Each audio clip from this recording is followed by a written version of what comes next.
if you don't have a lot of space like me, this is probably the best sounding stereo setup you can find, and it supports a lot of inputs.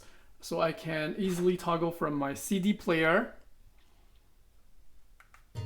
using its optical digital connection, or I can change it back to my USB, the laptop, Apple Music from here. And I can also play and pause using the remote, and it also acts as a Bluetooth speaker for my phone. Additionally, if you still use turntables, it has a Phono preamp, so it will just directly connect to any line out or phono output from a vinyl turntable. When it's connected to the laptop, it shows up as a digital output here. So I just picked the Klipsch R-51PM. They are, by the way, they are powered speakers and do not require the receiver or amplifier to run. If you're a Mac user, just click on the speaker icon and pick these speakers as the output, and they go pretty loud. There's an indicator here that shows it's being muted. It's blinking all the time. I can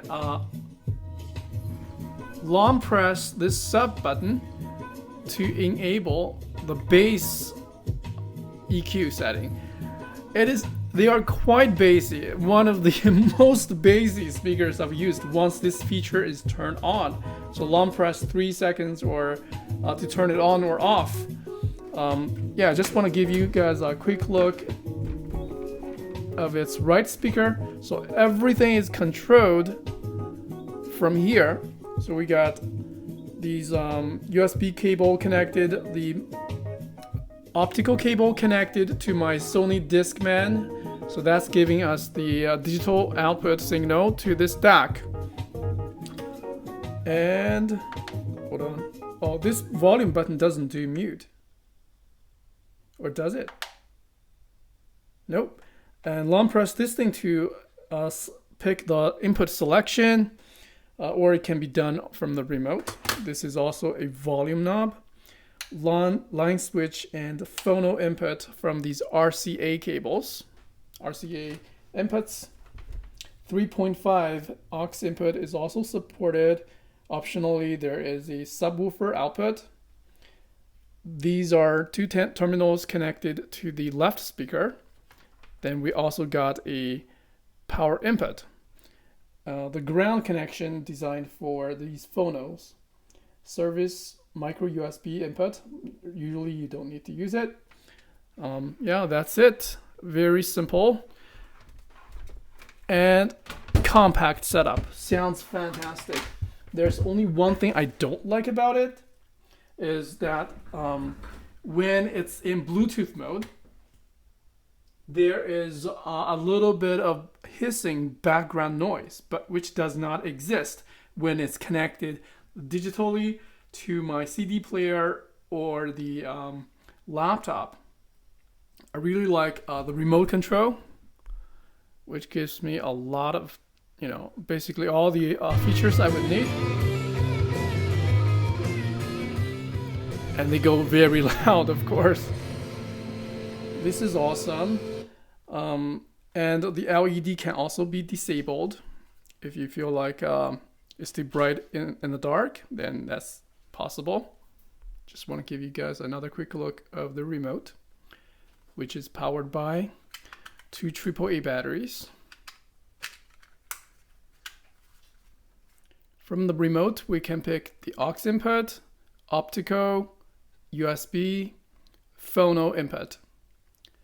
Long press this button to initiate the pairing again, or if I want to switch back to the Bluetooth mode, I just press it once and it will automatically connect it to my phone, which is already being paired.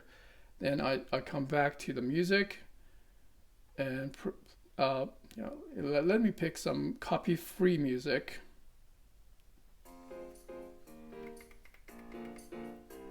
It's really easy, but once it's switched away from the Bluetooth mode, the Bluetooth will be disabled, so it's no longer connected to my phone. So that's the catch. Overall, I'm really happy with its functionality and its sound quality. It's a great speaker, and I plan to use it with my turntable from Audio-Technica. More details on that one later. I'm going to set up the Klipsch R-51PM powered speakers with my phone. It supports Bluetooth and additional 4 inputs. These are powered speakers and don't require amplifiers to run, no receivers needed. These are all the accessories included: optical cable, USB cable to connect to a laptop, speaker wire to connect these two together, the remote, which is powered by 2 AAA batteries, anti-slippery, these little rubber foot, and a power cord. Okay, the right speaker has all these connections back here. They are quite heavy. You can see a bass, bass port, very heavy. The volume knob, the digital connection, optical and USB connections, and also supports a subwoofer out, 3.5 aux input, the line or phono input switch for these two RCA ports, a ground. This is also designed for turntables, vinyl record players. You have to make the selection to pick these are line input or phono input. The phono is a more of a like an analog decoder for the way how turntables or the records are designed. More details on that later. But yeah, let's first of all make the connection. Gonna insert. Now let's attach those anti-slippery rubber pads. Power cable. When it's in standby mode, it consumes 0.3 to 0.4 watt. When it's on, 4 watts. And it showed up here. Well, that was pretty quick. I didn't even start pairing, you know. Connected. It shows as Klipsch R-51PM.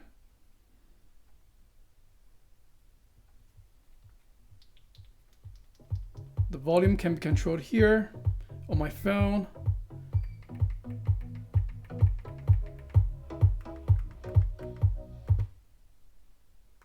Mute, pause, play.